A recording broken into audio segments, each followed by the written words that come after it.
며칠 전에 우리 교회 사무실에서 세례 증서가 몇 권이 이렇게 놓여 있는 걸 봤어요. 그래서 보니까 이번에 세례 받은 분들이 아니고 적어도 한 3년에서 8년까지 찾아가지 않는 분들의 세례 증서였습니다. 대부분 이분들이 코로나를 겪기 전에 세례를 받았던 분들인데 이분들이 왜 이것을 찾아가지 못했을까? 또 왜 전달이 안 됐을까? 뭐 이런 생각도 했습니다만은 그거보다 더 중요한 것은 과연 이 코로나 이전에 세례를 받은 이분들이 어려운 재앙의 시대를 믿음으로 잘 지켜냈을까? 지금도 신앙생활을 잘 하고 있을까? 그 중에는 전혀 행방도 모르는 그런 분도 있었습니다. 세례를 받았다라고 하는 것은 이제 내가 예수님을 믿습니다라는 그 믿음을 가지고 믿음의 고백을 통해서 세례를 받는 것입니다. 어찌 보면 그리스도인으로서 초보와 같은 것이죠. 그래서 누군가가 도와줘야 되고 또 함께할 신앙의 동반자가 꼭 필요한 그런 때가 세례받은 때입니다. 이렇게 처음 세례를 받고 막 세례를 받고 시작하는 이분들뿐만이 아니라 세례를 받은 지가 오래됐고 교회를 나온 지도 오래됐다 하더라도 불안한 믿음을 가지고 있는 분들이 있습니다. 그래서 어떤 일이 생겨나면 그것 때문에 흔들리고 넘어지고 또 신앙생활을 오히려 포기하는 이런 경우도 생겨납니다. 예수님을 확실하게 믿는다라고 하는 것은 막연히 예수님을 들어서 알고 이해하는 것과는 전혀 다른 것입니다. 그냥 알고 있다 하더라도 그것을 몸으로 체득하거나 내가 직접 경험으로 체험하고 나면 그동안 알고 있었던 그것이 굉장히 추상적이었구나, 관념적인 것이었구나, 이것을 깨닫게 됩니다. 그래서 머리로 이성으로 알고 있는 것과 내가 직접 경험한 것과는 다를 수밖에 없는 거죠. 우리가 부모가 자식을 사랑한다는 것은 누구나 다 압니다. 부모니까 자식을 사랑할 수밖에 없다. 내 부모님도 나를 사랑했다. 이거 다 우리가 이론적으로 압니다.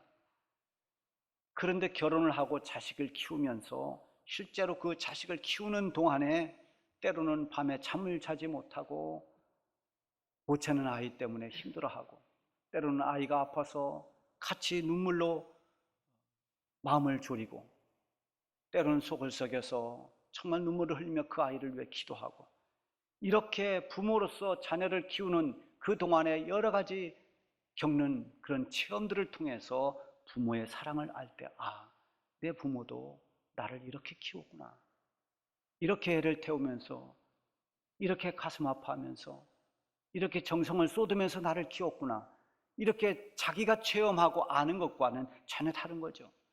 그렇게 알 때 비로소 부모 사랑이 무엇인지, 부모가 자식을 사랑한다는 게 무엇인지를 실제로 깨닫게 되는 겁니다. 또 하나 예를 들면 사람이 늙고 병들고 죽는다. 이거 다 알죠. 나도 언젠가 늙을 것이고 언젠가는 죽을 것이다. 그런데 이것이 젊을 때는 잘 와닿지를 않습니다. 내가 늙는다는 것은 실감이 안 납니다. 저도 40대까지는 늙는다는 것에 대해서 별로 나하고 상관없는 말처럼 그렇게 여겼습니다. 오히려 제가 30대 목사였을 때는 40이 되기를 굉장히 기다렸습니다. 나도 빨리 40이 됐으면 좋겠다. 그런데 지금 60대가 되고 나니까 이 늙어간다는 것이 무엇인지 조금씩 실감이 납니다. 모든 게 달라집니다. 몸의 변화가 일어납니다. 젊었을 때와는 확연히 다른 그런 것들을 직접 체험하면서 누구나 다 늙어가는 거구나. 그러면서 그 늙음의 변화에 대해서 놀랄 때도 있습니다. 제가 언젠가 어떤 할머니가 쓴 거울이라고 하는 시를 소개한 적이 있어요.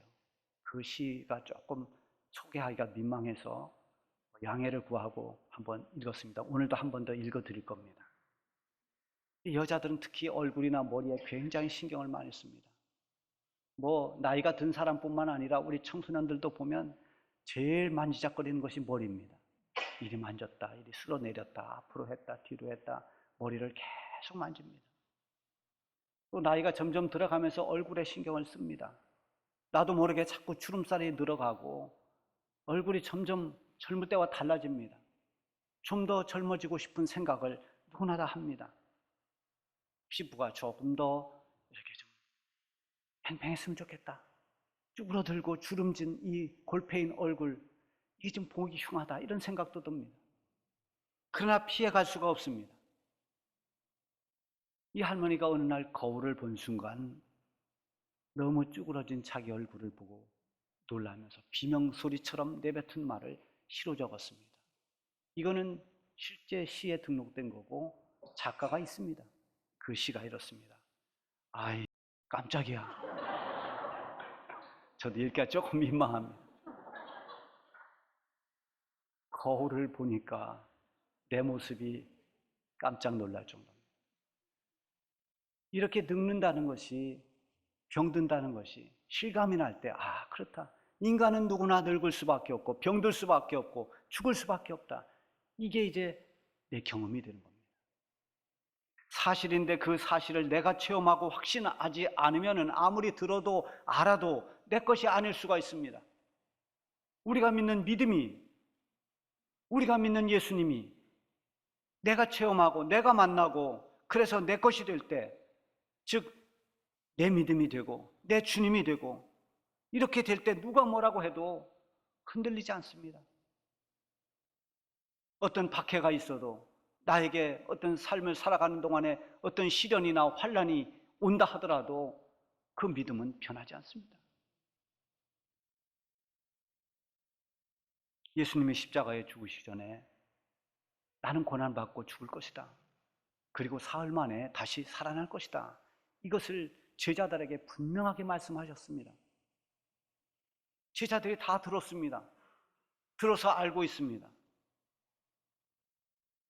그렇게 예수님이 부활에 대해서도 말씀해 주셨는데 그것을 들은 제자들조차도 막상 예수님이 부활하셨을 때 부활을 확신하지 못했습니다.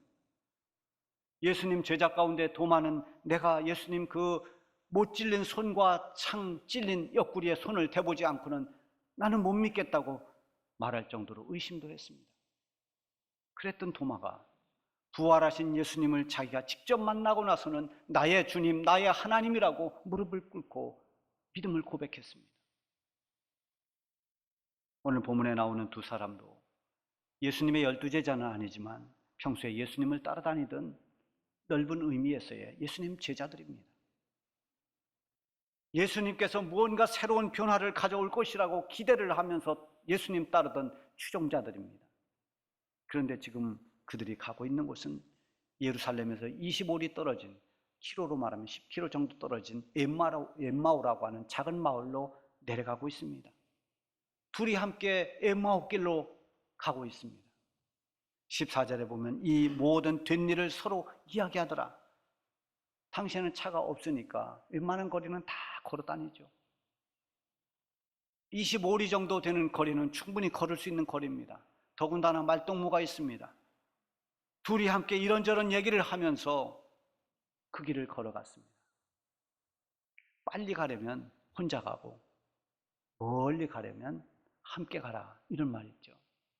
그렇긴 한데 함께 가는 길도 어떻게 보면 쉽게 지칠 수 있는 그런 경우도 있습니다. 혼자 걸어가면 그래도 어떤 일을 만났을 때 누군가 이야기할 사람이 없고 문제를 풀어갈 협력자가 없습니다. 그래서 때로는 외로움을 더 느끼기도 하고 또 두려울 때는 더 두렵기도 합니다. 함께 있으면 그래도 서로 상의하고 서로 협력하고 서로 도와주고 의견을 교환하고 이래서 함께 가면 멀리 가지만, 그러나 함께 가는 사람이 부담스러운 사람이면 혼자 가는 것만도 못합니다. 함께 가는 사람이 싫은 사람이라고 하면 함께 가는 그 시간이 고통스러운 것입니다. 누구와 함께 가느냐, 그것이 또한 중요합니다. 오늘 이 두 사람은 아마도 서로 불편한 관계는 아니었습니다. 서로 예수님을 따르던 그런 사람들이었습니다. 그래서 이야기가 공통 주제가 있습니다. 서로 편하게 말할 수 있는 그런 관계였습니다. 14절에 있는 이 모든 된 일이라고 하는 것은 최근에 일어났던 예수님에 관한 이야기입니다. 두 사람이 예수님과 관련한 여러 가지 이야기들을 서로 주고받았습니다. 말하자면 예수님의 십자가 이야기에서부터 예수님의 부활의 이야기까지 예수님에 관한 이 모든 일들을 엠마오길로 내려가면서 서로 주고받았습니다. 먼저 이들이 그러면 예수님의 십자가의 죽음에 대해서 어떻게 생각하고 있는지 19절부터 21절의 말씀에 보면 나와 있습니다. 19절에 보면 이르시되 무슨 일이냐 이르되 나사렛 예수의 일이니 그는 하나님과 모든 백성 앞에서 말과 일에 능하신 선지자이거늘. 이들이 알고 있는 예수님은 말과 일에 아주 능력이 있는 능하신 선지자다, 이렇게 알고 있습니다.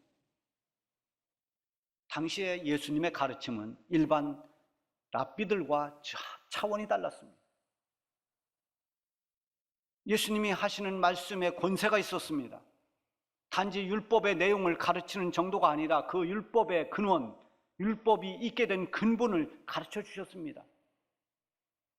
율법이 무엇을 뜻하는지를 가르쳐 주신 랍비, 그분이 예수님이십니다. 무엇보다도 하나님 나라에 대해서 비유나 여러 가지 방법을 통해서 하나님 나라에 대해서 가르쳐 주셨습니다. 그것뿐만이 아닙니다. 예수님은 단지 이렇게 가르치실 뿐만 아니라 하늘의 권세를 가지고 기적을 행하시기도 했습니다. 물이 변하여 포도주 되게 하셨고, 보리떡 5개와 물고기 2마리를 가지고 5,000명이 먹고도 남는 그런 오병이어의 기적을 행하기도 하셨습니다. 병들어서 체념할 수밖에 없는 그런 병자들을 주님이 고쳐주셨습니다. 죽은 나사로를 살리기도 했습니다. 귀신 들려 고통받는 자에게서 귀신을 쫓아내고 그에게 자유함을 주시기도 했습니다. 그래서 오늘 이 본문에 나오는 두 사람뿐만 아니라 많은 사람들이 예수님을 위대한 선지자라고 그렇게 생각했습니다. 더 나아가서 이 정도의 선지자라면 이분은 우리가 바라던 메시아일지도 모른다고 생각했습니다. 로마의 식민지 하에 있던 이스라엘 백성들이 갈망하는 것은 이스라엘의 해방이었습니다. 엠마오길에 내려가는 두 사람 중에 한 사람 이름이 나옵니다. 글로바입니다. 그가 예수님에게 자신들이 주고받았던 이야기를 쭉 계속합니다. 20절에서 21절에 보면 우리 대제사장들과 관리들이 사형 판결에 넘겨주어 십자가에 못 박았느니라. 우리는 이 사람이 이스라엘을 속량할 자라고 바랐노라.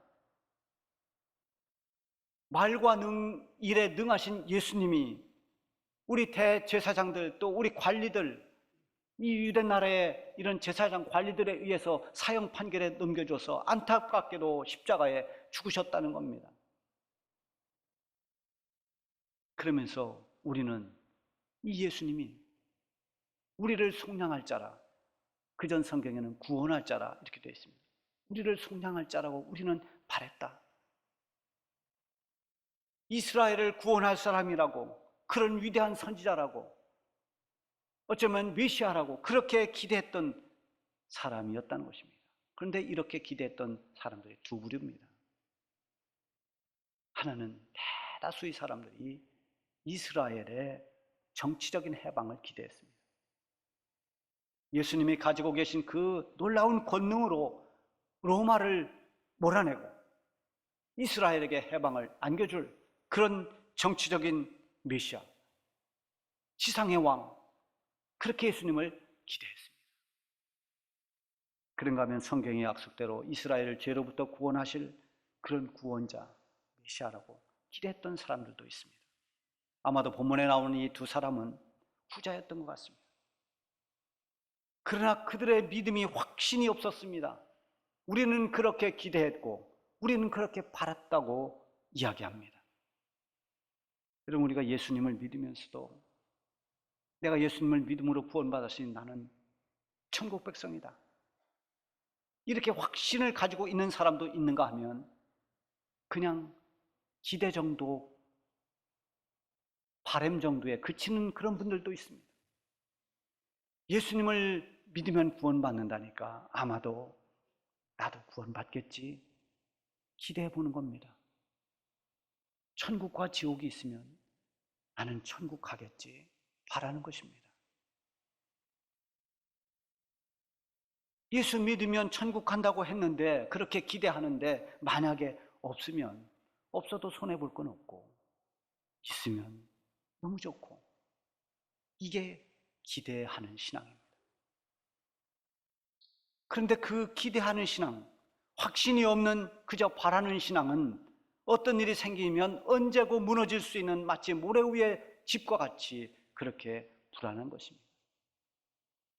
에마ಹು길의 이 두 사람도 예수님이 우리를 구원할 자라고 그렇게 바랬는데 허무하게 십자가에 죽었다는 겁니다. 그 기대가 무너졌습니다. 그래서 지금 실망하고 슬퍼하면서 예루살렘을 떠나고 있는 중입니다. 여러분의 믿음이 바람의 수준에서 벗어나서 확신 있는 믿음이 되기를 바랍니다. 또 하나는 이들이 부활에 대해서는 어떻게 생각하고 있는가? 두 사람은 부활에 대해서 이미 들었습니다. 오늘 본문의 22절에서 24절에 그 내용이 있어요. 또한 우리 중에 어떤 여자들이 우리를 놀라게 하였으니 이는 그들이 새벽에 무덤에 갔다가 그의 시체를 보지 못하고 와서 그가 살아나셨다 하는 천사들의 나타남을 보았다 함이라. 또 우리와 함께 한 자 중에 두어 사람이 무덤에 가 과연 여자들이 말한 바와 같음을 보았으나 예수는 보지 못하였다 하거늘. 이들은 이미 예수님의 무덤이 빈 무덤이었고 예수님은 거기에 누워 계시지 않고 예수님은 살아나셨다는 천사들의 말까지도 다 전해 들었습니다. 실제로 그 예수님의 무덤에 가본 사람 가운데는 거기에 예수님이 없었다는 그 이야기도 들었습니다. 그러나 그럼에도 불구하고 예수님의 부활을 확신하지 못합니다. 그래서 그들은 실망과 슬픔을 가지고 예루살렘을 떠나는 것입니다. 예수님을 따를 때는 예수님의 제자처럼 보였는데 자기들이 기대하고 바라는 바가 이루어지지 않았을 때 그들은 발길을 돌려서 있어야 할 자리에서 떠나가고 있는 것입니다. 주님 보시기에 얼마나 안타까운 모습입니까? 우리가 평소에 믿음을 가지고 있으면서도 바람을 가지고 그저 기대했던 믿음은 나에게 실망이 오면 어떤 시험이 오면 돌아섭니다. 주님이 그때 마음 아파합니다. 이렇게 엠마오길로 지금 실망하며 내려가고 있지만 이들 마음에는 그래도 아직은 아쉬움이 남아 있습니다. 그렇기 때문에 슬퍼하는 겁니다. 그래서 괴로워하는 겁니다. 우리가 바랬던 것이 사실이기를 우리가 기대한 것이 정말이기를 바랬는데 그런 괴로움이 있습니다. 그들은 예수님이 구원자라고 생각했지만 믿음이 부족했습니다. 오늘 본문 다음 절 25절에 보면 예수님께서 이들을 책망하시는데 마음에 더디 믿는 자들이라 이렇게 말씀하십니다. 마음의 믿음이 너무나 더디게 믿고 있습니다. 믿음이 부족하고 약합니다. 지금도 예수님을 믿고 교회를 다니지만 더디 믿는 분들도 참 많습니다. 10년이 돼도 믿음이 자라지를 않고 그저 간신히 교회 출석하는 정도 여기 머물러 있는 분들도 얼마나 많습니다. 더디 믿는 자들은 확신이 없으니까 믿기는 믿지만 불안합니다. 믿음이 견고하지 못하니까 어떤 일에 쉽게 흔들립니다. 그러나 예수님은 이러한 자들도 버리지 않습니다. 이렇게 믿음이 연약한 사람들이라 할지라도 주님은 그들을 포기하지 않습니다. 떠나지 않습니다. 예수님은 이런 자들을 찾아오시는 주님이십니다. 이들이 서로 실망하며 서로 이야기하며 엠마오로 내려갈 때 예수님이 그들과 동행하셨습니다. 그러나 그들의 눈이 가려서 예수님을 알아보지 못했다고 했습니다. 십자가에 못 박혀 죽은 줄만 알았던 예수님이, 무덤에 장사되었던 예수님이 지금 자신들과 함께 동행하고 있다는 사실을 깨닫지 못하고 있습니다. 여러분, 지금까지 우리가 성경을 읽으면서 말씀을 들으면서 그래서 알고 듣고 배운 예수님, 아직도 예수 믿는 것이 추상적이고 관념적인 그 믿음에 머물러 있다면 지금 이 시간 나를 구원해 주신 예수님이 나와 함께 하시는 나의 주님이시라는 것을 성령을 통해서 확신할 수 있기를 바랍니다. 하나님의 은혜로 영의 눈이 열려서 나와 동행하시는 주님을 깨달을 수 있기를 바랍니다. 제가 전도사 시절에 후안 카를로스 오르디즈라고 하는 이 목사님의 책이 한참 유행이었습니다. 그 책을 좋아해서 시리즈로 나오는 책들을 나올 때마다 사서 읽으면서 참 많은 은혜를 받고 감동을 받았습니다. 근데 청년들을 지도할 때이기 때문에 청년들에게 주님과 동행하십니까? 라고 하는 이 카를로스 오르디즈 목사님의 책을 한 권씩 주고 이 책을 읽고 같이 느낀 소감을 토의하기도 하고 그러면서 우리의 믿음을 점검해 보기도 했습니다. 정말 우리는 주님과 동행하고 있는가? 예수 믿으면서도 주님과 동행하지 못하는 것은 나와 함께 하시는 주님에 대한 믿음이 부족하기 때문입니다. 주님께서는 내가 연약할 때도, 내가 부족할 때도, 내가 의심하고 있을 때도, 내가 흔들릴 때도, 엠마오길의 제자들처럼 실망하고 낙심하고 있을 그때에도 나를 떠나지 않고 내 곁에서 나와 동행하시는 주님이라는 것을 잊지 않기를 바랍니다. 주님이 나와 동행하심을 깨달을 때 나도 주님과 동행할 수 있습니다. 주님과 동행하는 사람은 행복한 성도입니다. 어느 곳에 있어도 하나님의 나라를 경험합니다. 할렐루야 찬양하세 내 모든 죄 사함받고 주 예수와 동행하니 그 어디나 하늘나라. 여러분, 나를 구원하시려고 십자가를 지신 예수님이 지금 나와 동행하고 계십니다. 나를 위해 사망 권세를 이기고 다시 부활하신 예수님이 지금 내 곁에서 나와 함께 하시는 나의 주님이라는 사실을 확신하면서 이 믿음을 가지고 세상에서 당당히 하나님 자녀로 살아가시기를 바랍니다.